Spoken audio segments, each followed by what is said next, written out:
¿Cómo están? Bienvenidos a este espacio, la entrevista en Antofagasta Televisión. Y en esta oportunidad, el tema que nos convoca es la minería, motor importante de la economía regional. Hay empleos directos y también indirectos que dependen de esta actividad económica. Han habido fantasmas de despidos, situaciones respecto al precio internacional del cobre, que en el caso de las grandes mineras dicen están muy cerca de sus costos. Pero ¿qué pasa con la pequeña, con la mediana minería local? Para ello estamos con la Seremi de Minería, Amanda Pérez, quien ha aceptado la invitación de estar con nosotros. ¿Cómo está? Bienvenida. Bien, muchas gracias por la invitación. Aquí estamos para dar información y bajar un poco ese miedo que existe hoy día con respecto a la minería en la región. Uno ve las noticias a nivel internacional y escucha que la moneda china se ha devaluado, que la economía china no crece como antes y hay una menor demanda de cobre. Uno escucha también de que el precio del cobre que se transa en Londres, en la Bolsa de Metales de Londres, tampoco es muy alto, que este ciclo de los cuatro esos precios impresionantes que habían en cobre ya no van a estar. ¿Qué tan cierto es eso? ¿Qué pasa? Bueno, pasa en este ciclo. Tú sabes que el precio del cobre es cíclico, ¿ya? O sea, van pasando 10 años, 5 años y este sube y baja dependiendo cómo va el mercado internacional, ¿ya? Es efectivo que China ha tenido una baja en este tiempo, pero esto se veía venir desde el 2011. Ya en el 2011 empezó a verse que el ciclo venía con baja, ya 2011, 2012, 2013 y el 2014 llegó a su baja máxima y ahí empezamos a subir de nuevo en esta campana, ¿cierto?, de Gauss, que normalmente el precio fluctúa. Con respecto a eso, si bien es cierto, la ministra ha mandado su pensar, su sentir. Sí, porque para explicar un poco, se me había quedado el concepto, $4 la libra era el valor, era el techo que alcanzó en un momento. Ahora estamos en $2 con 2,68, valores que son bastante... que son bajos. Y lejanos. Son bajos en el contexto que veníamos viviendo, pero si tú recuerdas o si tú tienes noción de hace 15 años atrás, 15, 20 años atrás, también es alto con respecto a ese tiempo. Entonces, el concepto que sea bajo con este margen que veníamos trabajando de sobre 3, 3,5, 3,6, que eran valores que entraba mucha utilidad al mercado del cobre. Hoy día estamos trabajando muy cercano a el costo de producir una libra de cobre, ¿ya? Entonces, ¿qué pasa con las grandes? Las grandes se empiezan a comprimir en términos a bajar costos. ¿En dónde?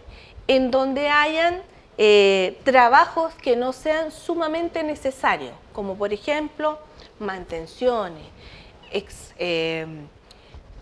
agrandar galpones, muchas veces disminuir contratos, etcétera. Ahí ellos van apretando, digamos, este costo. La ministra Laura Williams en su oportunidad invitó a las mineras a que el capital humano lo invertido en un trabajador, eso tenía que cautelarse, cuidarse y llamar a las empresas a evitar. Exacto. En la última opción, el despido.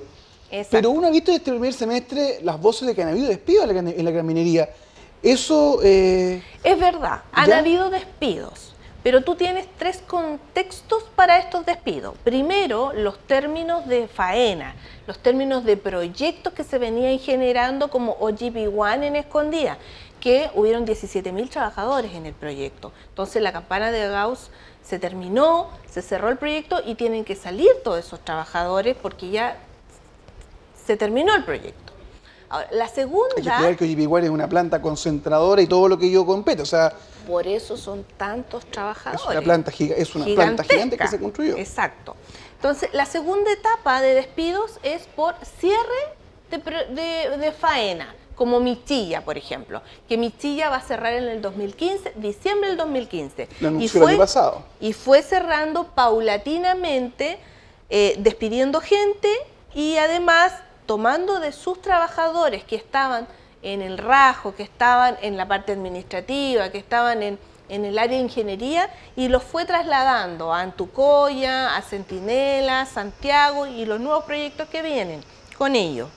Y aquellos que estaban en la subterránea fueron recapacitados o los mandaron a capacitar, por así decirlo, en trabajos de rajo abierto. ¿A qué me refiero con eso? Si ellos trabajaban en un dump, los mandaron a hacer en curso de camión de extracción. ¿Te fijas? Entonces ahí hay un cambio, pero ese cambio tiene que ver con un cambio de contexto total, porque la minería subterránea no tiene nada que ver con la minería a rajo abierto. Pero también se habla de la venta de mantos blancos, de la venta de Saldívar. Ahora voy para allá. Ya. La tercera etapa, la venta de las empresas mineras. La venta de las empresas mineras tiene que ver con que sus dueños quieren hacer caja, ¿ya? Que generen flujo. Ahora, se habló de la venta de Saldívar. Saldívar fue comprada por AMSA, Antofagasta Mineral. Por tanto, ahí no hay despidos de personas. No debieran haber despidos de personas. Los únicos que puedan ser cambiados son los gerentes, digamos, gerente general, gerente de algún área específica, que son los brazos, digamos, armados de cada una de las empresas mineras que compra y o vende, digamos, en este tema. Así es. Ahora, otro punto que es importante es el análisis de la bolsa de metal, en términos de mineral que existe en el lugar. ¿A qué me refiero con eso? Por ejemplo, Yamana. Yamana tenía un estudio geológico y hacía modo de ejemplo, que tenía una mena de mineral de 10, por decir un número. Y cuando empiezan a hacer las perforaciones, que el estudio lo empiezan a hacer más inserto, más sacar el metal, etcétera, se dan cuenta que no existen los 10, que existen 5 y que tienen que hacer un ajuste para que la mina o la administración de esta mina se pueda llevar a cabo y la mina no cierre. Ahora, asume a... Eso es fumar sondaje, ¿o no? Exacto. ¿Hay error humano ahí? Sí, hay error humano. Hay un error humano que tiene una responsabilidad sobre aquellos que estudian, ¿cierto?, el proceso de metal probable. Entonces, sobre eso ahí tú tienes otro contexto.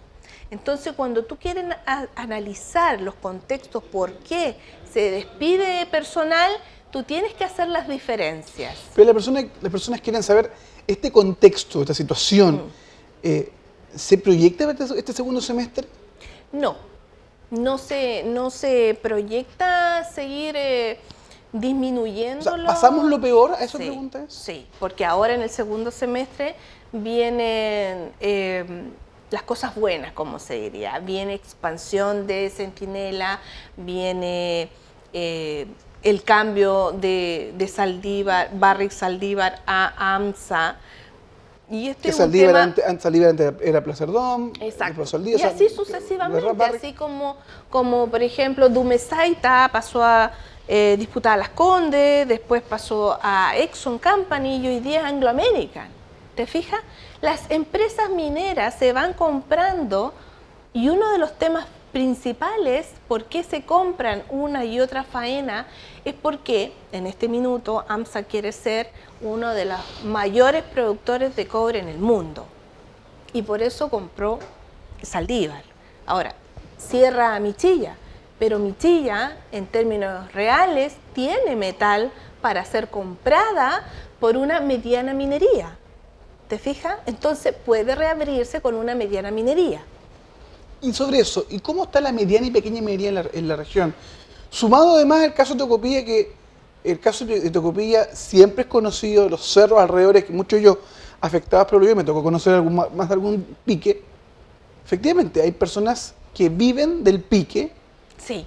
y que venden lo que sacaron durante el día, durante la semana. Efectivamente, mira, la mediana y pequeña minería también tiene, nosotros la tenemos subdividida, porque así como Taltal, que es una comuna que vive de la minería, ahí tenemos pequeños mineros, pero que son de los que venden alrededor de 200 toneladas y que se hace una media. 200 toneladas te deja vivir muy bien, o sea, tú puedes decir, voy a vivir 1 o 2 meses, voy a tener una visión futura.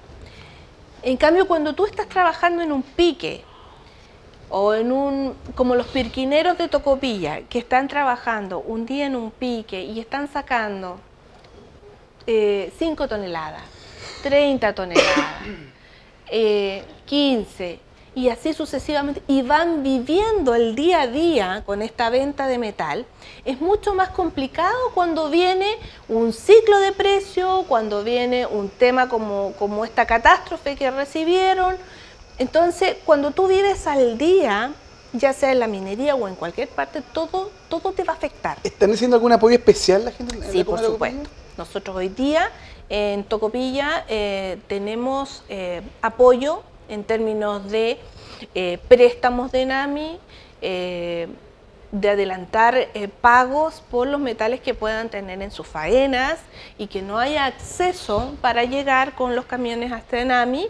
También tenemos nuestro programa PAMA, que es el programa del Ministerio de Minería, que ayuda a los pequeños mineros, sobre todo en estas condiciones, con maquinaria, con metros lineales de perforación, con petróleo, con compresores, kit de perforación, etcétera. Uno va analizando qué es lo que más necesitan ellos en este minuto y eso es lo que se les va entregando. Otro tema también importante es el tema de la seguridad en la minería. Cuando ingresó a la cartera, hubo unos accidentes, hubo unos desencuentros con la Federación Minera que después se encontraron. Sí. Y después de ese periodo no han ocurrido por lo menos accidentes fatales, por lo menos en la región, en el último tiempo. Sí. Hubo un tiempo que fueron muy seguidos. Sí. ¿Cuál es la coordinación que usted ha tenido con la Federación Minera y también con las empresas mineras respecto a seguridad, que también es un tema sensible? Mira, el tema de seguridad no solo es sensible. Primero, es un tema que nos conmueve a todos, gente que trabaja y que no trabaja en la minería. Entonces, por eso nosotros como ministerio, como gobierno, estamos tan ligados al tema minero y al cero daño o al cero fatal. Sí, porque además es un tema hollywoodense. La película 33 es porque además hubo un problema ahí, claro, de seguridad, pues. Exacto. Si no, eso no hubiese ocurrido lo que pasó. Efectivamente. Bueno, en términos, digamos, de análisis, conversaciones y trabajo nosotros estamos trabajando mucho, más que con la federación, con los comités paritarios. ¿Ya? Porque los comités paritarios son los que están el día a día trabajando con las personas y se preocupan específicamente de la seguridad de las personas dentro de las faenas mineras. Entonces, ante esa situación, nosotros hacemos seminarios en conjunto con el CORESEMIN a los comités paritarios. Y es ahí donde nosotros le hemos dado esta característica de individualización de la seguridad. ¿A qué me refiero con eso? Que la seguridad no es solamente los EPP, que no es solamente ver la línea de seguridad o que te estén rondando todos los temas de la capacitación, etcétera. No, va en el contexto de que tú tienes que ser consciente del peligro que está en tu trabajo. Si no tomas tú como persona conciencia del peligro que tienes, ¿cómo te vas a cuidar? Entonces, uno de los temas fundamentales para que la persona sea consciente es que vea qué hay detrás de él o de ella. ¿Seremi? Una familia, hijos, etcétera. Y ahí hemos dado un punto fundamental que es, yo tengo que llegar a mi casa porque tengo una familia que cuidar y que el seguro no le sirve a mis hijos. Seremi, ¿cuáles son los desafíos para este segundo semestre en lo que es minería y su cartera principalmente? Porque han habido varios. Esta huelga importante de los subcontratistas en Codelco, hay un tema también el tema mismo de seguridad en algunos sectores, Sí. Siempre hay demandas sobre el tema, Sí. también el tema de paritario es un tema importantísimo, trabajo en altura, hay varios elementos sobre ese lado. ¿Cuáles son los desafíos respecto a su cartera para lo que viene en estos segundo semestre del 2015.